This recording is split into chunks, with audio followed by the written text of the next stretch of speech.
नमस्ते दोस्तों, मैं हूँ आपकी प्यारी स्नेहा और फिर से हाजिर हूँ आपके लिए एक नई कहानी लेकर। मैं प्रभाकर सर के घर में झाड़ू पोंछे का काम करती थी।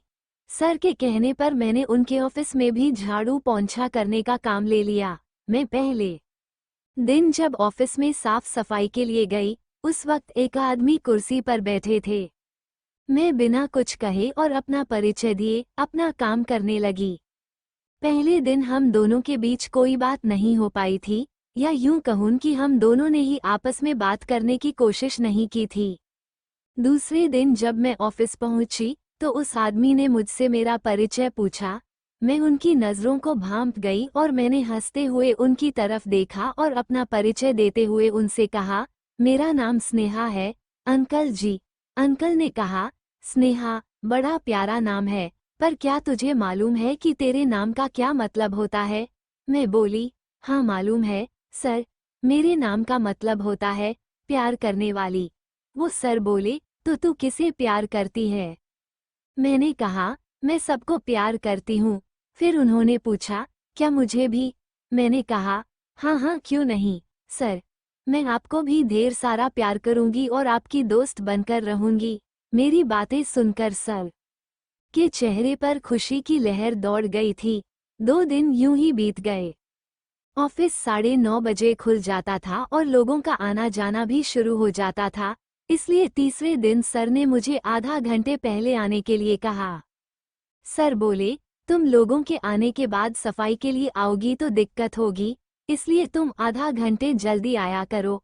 उनकी बात को मैंने समझ लिया और स्वीकार भी कर लिया। उनकी इस बात से मुझे सर ठीक आदमी लगे। फिर देखते ही देखते हम लोगों की बातचीत का सिलसिला अच्छा चलने लगा। हम दोनों एक दूसरे से अपनी सारी बातें करने लगे थे। हमारे बीच कुछ और ही रिश्ता बन गया था। यह एक प्यार का रिश्ता था, जिसे हम दोनों ने मन ही मन स्वीकार लिया था। मैं उनके पास बैठ जाती तो सर कभी मेरे सर पर हाथ फेर देते, कभी मैं अपना दुखड़ा उनके सामने रोती तो सर एक बड़े की हैसियत से मुझे सांत्वना देते थे। इस तरह से हमारे बीच नज़दीकियां बढ़ गई थीं।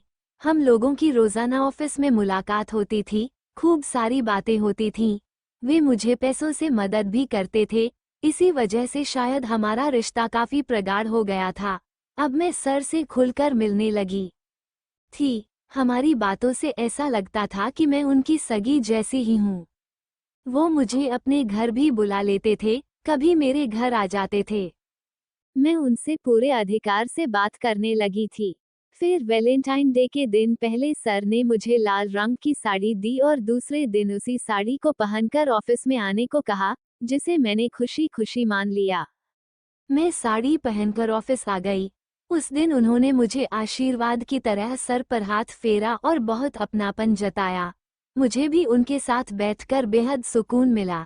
सर ने मेरी हंसी और मासूमियत की तारीफ की थी। कुछ देर बाद मैंने कहा, सर, आजकल मुझे बहुत बेचैनी रहती है। मैं चाहती थी कि वो मेरी इस परेशानी को समझें। उन्होंने मुझे ढांढस बंधाया और एक दोस्त की तरह मेरा हाल पूछा। उनकी सांत्वना से मुझे बहुत सुकून मिला। हम दोनों देर तक सिर्फ बातें करते रहे। उनकी मौजूदगी ही मेरे लिए सबसे बड़ी दवा बन गई थी। एक दिन सर ने कहा, स्नेहा, मैं तुम्हारे साथ एक ऐसा रिश्ता बनाना चाहता हूँ जो दुनिया के हर रिश्ते से अलग हो, एक ऐसा रिश्ता जिसमें सिर्फ विश्वास और प्यार हो। मैंने कहा, मैं आपकी ही हूँ, जैसा रिश्ता आप चाहें हम बना सकते हैं।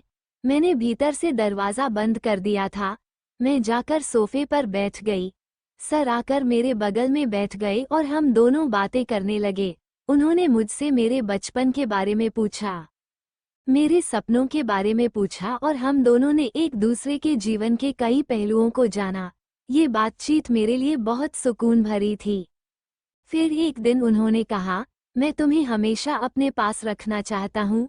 मैंने कहा, मैं आपकी ही हूँ, आप जब भी चाहें मुझसे मिल सकते हैं। दूसरे दिन वह मेरे घर आए तो मैंने उन्हें बिठाया और उनसे बात करने लगी। काम खत्म करके सर ने पूछा, कैसा लगा? मैंने कहा, आज से पहले मुझे इतनी खुशी कभी नहीं मिली। सर खुश हो गए। इसी तरह से सर मेरे जीवन के दूसरे सहारे बन गए थे। कुछ ही दिनों में ऐसा कुछ भी नहीं बचा था जो मैंने उन्हें नहीं बताया हो। फिर भी मैं बहुत डरती थी कि अगर मेरे पति को पता चल गया तो वह मुझे छोड़ देगा। मैंने सर को ये बताया भी था, लेकिन सर अब हमेशा ही मेरे घर आने की जिद करने लगे थे, मना करने पर नाराज हो जाते थे। फिर मैं उनको उनकी मर्जी के हिसाब से घर आने देती थी। कभी हम लिविंग रूम में बैठकर बातें करते, तो कभी किचन में चाय पीते हुए। हमारा रिश्ता गहरा होता गया। हालांकि यह रोज नहीं हो पाता था, लेकिन सर मुझे फोन रोजाना करते थे। वो आई लव यू कहकर अपने प्यार का इजहार करते थे। मैं भी उसी अंदाज से उन्हें जवाब दे देती थी। अब तक सब कुछ सामान्य चल रहा है और मुझे उम्मीद है कि ये रिश्ता हमेशा ऐसे ही विश्वास और अपनापन बनाए रखेगा।